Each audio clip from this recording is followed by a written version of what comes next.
जी बाबा जी, आपका नाम? ओम श्री गुरु दत्तात्रेय विजयतेत्राम।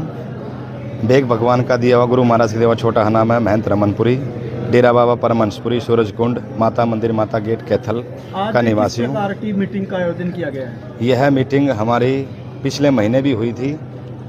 श्री गुरु दत्तात्रेय महाराज के चरणों में एक निवेदन था हमारा कि हमारा भेग भगवान आज इस धरातल के इस आधार पे पहुंचा हुआ है कि आज हमारे को बड़ी खुशी हुई, हरलास हुआ कि हमारा साधु समाज इकट्ठा हुआ और कपिस्थल यानी कैथल डिस्ट्रिक्ट के हमारे लगभग 99% साधु इकट्ठे हुए और कोई किसी कारणवश नहीं आ पाया, उनको भी ओम नमो नारायण, वो भी हमारी एक संस्था का हिस्सा मेंबर हैं।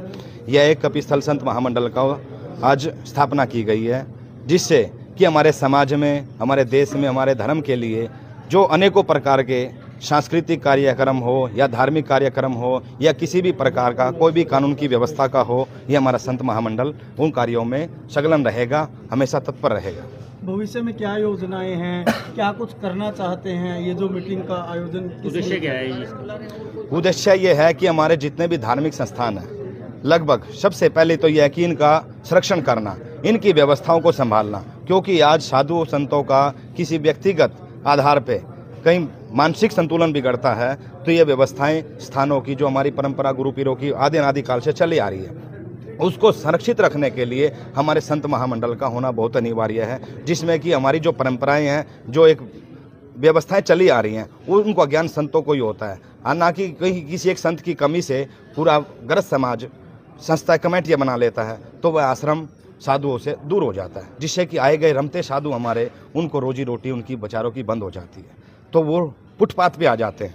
क्यों ना हम एक समाज ऐसा संगठित होकर के उनकी व्यवस्था भी करें और हमारे सनातनी जितने भी हमारे ग्रस्त आश्रम में जो सज्जन पुण्य आत्माएं हैं, उनको भी संरक्षित करके उनका मार्गदर्शन करें।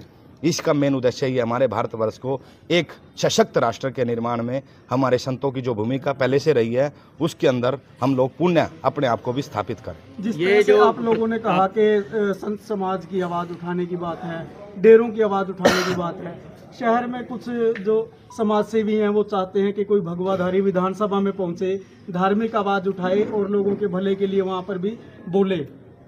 यह जो विषय आप कह रहे हैं, इसमें तो गृहस्थ आश्रम के ही लोग कामयाब रहे हैं और हमारा हरियाणा प्रांत में किसी साधुओं को कभी ऐसी कोई आवश्यकता या कोई व्यवस्था नहीं पड़ी है।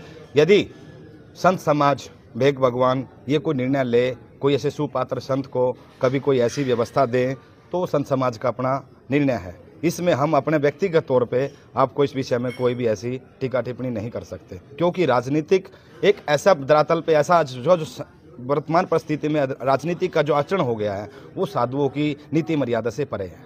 क्योंकि हम लोग जातिगत आधार पे राजनेताओं का जो सिस्टम हो गया, सिर्फ जातियों में बांट देना समाज को और पूरे देश को नीचे ले आना, हम लोग इस चीज़ को स्वीकार नहीं करते। हमारे लिए 36 बिरादरी के सर्व समाज के लोग एकजुट होकर के इस सनातन धर्म को, इस देश को आगे चलाते आए हैं और आगे चलाते रहेंगे। मेरा तो सभी संतों से भी यही निवेदन रहा कि हम संप्रदाय, जैसे भी आप लोगों में जातियों का वर्णन है, ऐसे हम लोगों में संप्रदाय का सिस्टम है। हम लोग इसीलिए तो इस संत महामंडल का हम लोगों ने गठन किया है, जिससे कि हम लोग के आपस के मतभेद, ऊंच नीच के, अमीरी गरीबी के सब दूर होकर के हम एक मुट्ठी बंद होकर के अपने देश का, अपने समाज का संचालन कर सके। संत महामंडल बनाया तो इसमें कोई पद वगैरह दिए हों अलग अलग? हाँ जी, जिम्मेवारी की उसमें हमारे पंच, मतलब 5 हमारे विशेष जो बुजुर्ग मूर्तियाँ हमारे,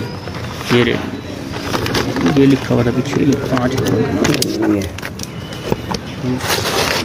कपिस्थल संत महामंडल का जो उद्घाटन हुआ है, उनके संरक्षक के तौर पे जो हमारी मतलब परंपरा रही है, हमारी सनातन धर्म में बड़े बुजुर्गों को हमेशा सर्वोत्तम का पद दिया जाता है। तो इसीलिए हमारे युवा सब संतों ने और गुरु मूर्तियों ने मिल करके ने निर्णय लिया कि हम क्यों ना अपने पंच ऐसे विशेष महान संतों का सानिध्य लेकर के, उनका आशीर्वाद लेकर के अपने इस कार्यक्रम को आगे बढ़ाएं, ताकि समाज में, देश में एक ऐसी संत महामंडल की पहचान हो, जिसमें कि संरक्षक के मुख्य रूप से श्री महंत रुद्रपुरी जी महाराज, श्री महंत निरंजनपुरी जी महाराज एवं श्री महंत रामचंद्र गिरी जी महाराज एवं श्री महंत तोतागिरी जी महाराज, श्री महंत शिवपुरी जी महाराज, किशनपुरी जी पाई वाले। अध्यक्ष के तौर पे इस छोटे से भेग भगवान के बालक को, महंत रमनपुरी को, इस भेग भगवान ने यह अवसर दिया है। और उपाध्यक्ष के रूप में महंत श्री शंभू गिरी जी महाराज दुंदेड़ी कैथल वाले, कोषाध्यक्ष के तौर पे महंत त्रिवेणी दास जी कठवाड़ वाले, संगठन मंत्री महंत सुनील दास जी एवं महासचिव महंत ईश्वर दास जी, सचिव अष्टकोसल महंत सत्य चेतनपुरी जी, सचिव एवं महंत राम सेवक दास जी व कोतवाल के तौर पे कमल गिरी जी महाराज काकोतवाले और गंगादास जी महाराज शिवन वाले, यह कार्यकारिणी की। और जो सदस्य हमारे रह भी गए हैं तो उनका गठन हम समय के साथ इसका जब रजिस्ट्रेशन कराएंगे, कानूनी प्रक्रियाओं से जो गुजरेगी, जो संस्था का जो एक प्रावधान है जो हमारे भारत के संविधान के अनुसार, उसके अनुसार इसका आगे जो कार्य होगा वो समय के साथ चलाया जाएगा। तो आप लोगों के माध्यम से हमारे देश को, हमारे समाज को, हमारे इस कपिस्थल को एक संदेश देना चाहेंगे। जैसे कि हमारी सरकार कहती है लोकल फॉर वोकल, यानी कि हमारे को पहले प्रथम अपने शहर को, अपनी स्वच्छता को, अपने मंदिर मठों को संभालना होगा। हम बाहर अनेकों यात्राएं करते हैं। आज हरिद्वार में ऐसी दशा है कि वहाँ पाँव रखने की जगह नहीं है। शालासर जाइए, ज्वाला जी जाइए, आप अनेकों स्थानों पे। पर हमारा कैथल शहर एक प्राचीन महाभारत कालीन स्थान है। इसकी ऐसी गरिमा परिणामयी ऐसी ये भूमि है, तपोभूमि है। यहाँ अनेकों संतों ने अपने जीवन का तप लगा करके इस भूमि को उज्ज्वलित प्रज्वलित किया। परंतु अब वर्तमान परिस्थितियाँ ऐसी हैं कि आप कहने को तो 9 कुंडों का स्थान है। भगवान श्री कृष्ण ने युधिष्ठिर जी द्वारा यहाँ 9 कुंडों की स्थापना की। स्वयं भगवान शंभु, मन कामेश्वर महादेव, कई अम्बिकेश्वर महादेव, कई नीलकंठ महादेव, के 11 रुद्री महादेव अनेकों रूप में विराजमान है।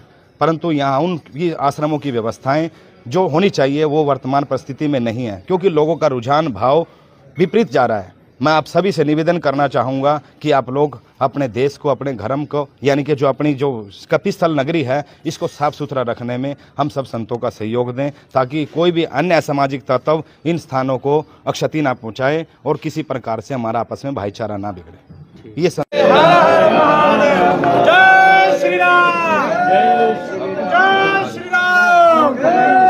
इधर लगा दो, एक बार नारा लगा दो, इधर खड़े हो गए। महादेव